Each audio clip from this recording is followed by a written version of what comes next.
जय हिंद दोस्तों, मैं हूं आपके साथ सुनील। देश के पहले चीफ ऑफ डिफेंस स्टाफ मतलब सीडीएस बिपिन रावत अब दुनिया में नहीं है। शुक्रवार को नम आंखों से पूरे देश ने उन्हें भावभीनी श्रद्धांजलि दी।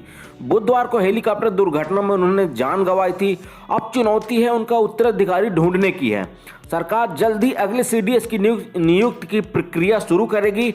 इस शीर्ष पद के लिए दौड़ में सबसे आगे सेना प्रमुख जनरल एमएम नरवणे हैं। हालांकि अंतिम फैसला सरकार ही लेगी। सीडीएस को कैसे चुना जाता है, इसकी प्रक्रिया क्या है और नरवणे के अलावा इस दौड़ में कौन कौन शामिल है, तो हम आपको विस्तार से बताते हैं। जनरल बिपिन रावत की हेलीकॉप्टर दुर्घटना में मौत के बाद सीडीएस का पद खाली हो गया है। इस पर नियुक्ति के लिए सरकार जल्द काम करना शुरू करेगी। कई रिटायर्ड सन कमांडरों का कहना है कि जनरल नरवणे को इस पद पर नियुक्त करना विवेकपूर्ण कदम होगा। कारण है कि वे 5 महीने के अंदर सेना प्रमुख के पद से रिटायर होने वाले हैं। कैसे होगा अगले सीडीएस का चुनाव? इस मामले से जुड़े लोगों के अनुसार सरकार सेना, नौसेना और वायुसेना के वरिष्ठ कमांडरों की एक समिति बनाएगी। तीनों सेनाओं से अगले 2-3 दिनों के अंदर मिलने वाली मंजूरी के आधार पर समिति को अंतिम रूप दिया जाएगा। फिर इसे मंजूरी के लिए रक्षा मंत्री राजनाथ सिंह को भेजा जाएगा। रक्षा मंत्री से मंजूरी मिलने के बाद नामों पर विचार के लिए कैबिनेट की नियुक्ति समिति के पास भेजा जाएगा, जो भारत के अगले सीडीएस के नाम पर अंतिम निर्णय लेगी। Chief of integrated defence staff से लेकर चीफ ऑफ स्टाफ कमेटी के अध्यक्ष सीडीएस पद के लिए संभावित उम्मीदवारों की समिति तय करने की प्रक्रिया में समन्वय करेंगे। सरकार सीडीएस की नियुक्ति के लिए उसी प्रोटोकॉल का पालन करेगी जो तीनों सेनाओं के प्रमुख की नियुक्ति के लिए तय की है। CDS chief of staff committee मतलब सीओएससी के अध्यक्ष होते हैं, जिसमें तीनों सेनाओं के प्रमुख शामिल होते हैं।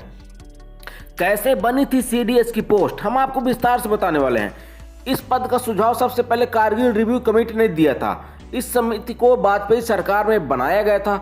1999 में कारगिल युद्ध की जीत के 3 दिन बाद इसे गठित किया गया था।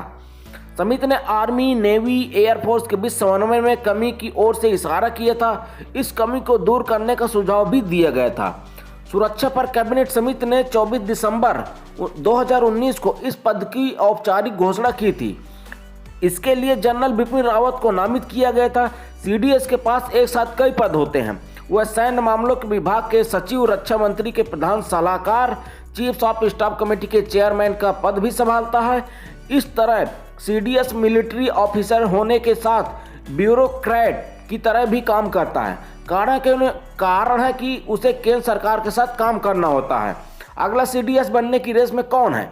अगला सीडीएस बनने की दौड़ में सबसे आगे जनरल नरवणे हैं। वह तीनों सेना प्रमुखों में सबसे सीनियर हैं। ऐसे में समझा जाता है कि जनरल नरवणे के प्रदर्शन और पूर्वी लद्दाख गतिरोध को जिस तरीके से उन्होंने संभाला है, उसे देखते हुए शीर्ष पद पर उनकी नियुक्ति की संभावना ज्यादा दिखाई दे रही है।